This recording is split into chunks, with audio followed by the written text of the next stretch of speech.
ରାଧେ ରାଧେ ଜୟ ଜଗନ୍ନାଥ ବନ୍ଧୁ ମାନେ ଗୋଟେ କଥା ଅପାଠୁଆ ବାପ ମା ଯିଏ ପାଠଶାଠ ପଢ଼ି ନାହାନ୍ତି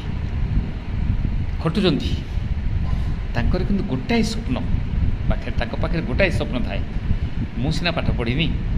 ମୋ ଛୁଆକୁ କିନ୍ତୁ ମୁଁ ପାଠ ପଢ଼େଇବି ମୋ ପିଲାଟିକି ପାଠ ପଢ଼େଇବି ମଣିଷ କରିବି ମୋ ଭଳି ସେ ଆଉ ଖଟିବନି ମୋ ଛୁଆଟି ମୋଠୁ ଭଲରେ ରହିବ ମୋଠୁ ଆନନ୍ଦରେ ରହିବ ତା ପିଲାଙ୍କୁ ପାଠ ପଢ଼େଇବ ଇଏ ହେଉଛି ଗୋଟେ ବଡ଼ ସ୍ୱପ୍ନ ଥାଏ ପ୍ରତ୍ୟେକ ଅପାଠୁଆ ବାପ ମାଆର ଜି ଜାନ୍ ଭରି ତା'ର ଜୀବନଯାକର ସମସ୍ତ ସଞ୍ଚୟ ସମସ୍ତ ଶ୍ରମ ସିଏ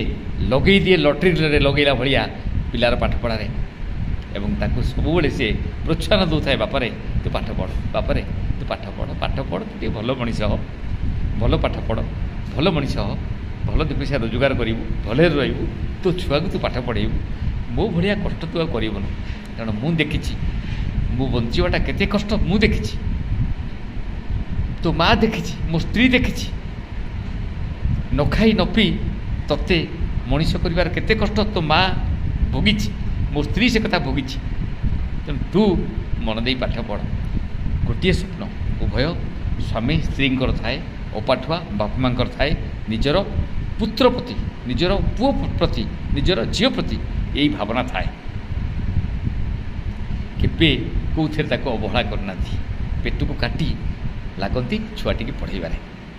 ଛୁଆ ପାଠ ପଢ଼େ ମଣିଷ ହୁଏ ଆଗକୁ ବଢ଼େ ଚାକିରି କରେ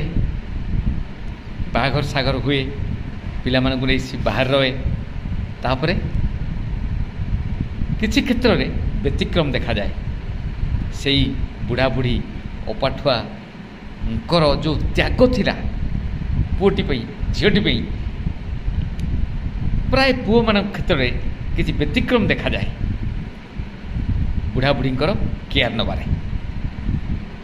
ନେଉଛନ୍ତି ଯଦି ଠିକ୍ ଆଉ ଯେଉଁଠି ବ୍ୟତିକ୍ରମ ହେଉଛି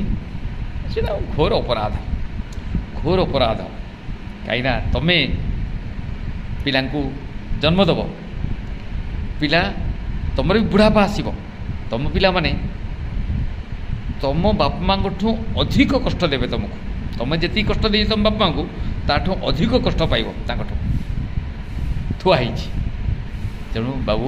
ସେ କଥା କରନି ଆମେ ଆମର ପ୍ରଥମ ଭଗବାନ ହେଉଛନ୍ତି ଆମ ବାପା ମା ଯିଏ ନିଜର ରକ୍ତକୁ ପାଣି କରି ଖଟିକିରି ଆମକୁ ମଣିଷ କରି ବଡ଼ କରିଛନ୍ତି ଆମେ ଚିନ୍ତା କରିବା ରକ୍ତକୁ ପାଣି କରି ଖଟି ମଣିଷ କରି ବଡ଼ କରିଛନ୍ତି ଉପାସ ରହିଛନ୍ତି ଆମ ଲାଗି ଉପାସ ରହିଛନ୍ତି ପେଟକୁ ନ ଖାଇ ଦେହକୁ ନ ପିନ୍ଧି ଆମକୁ ଜଗିଛନ୍ତି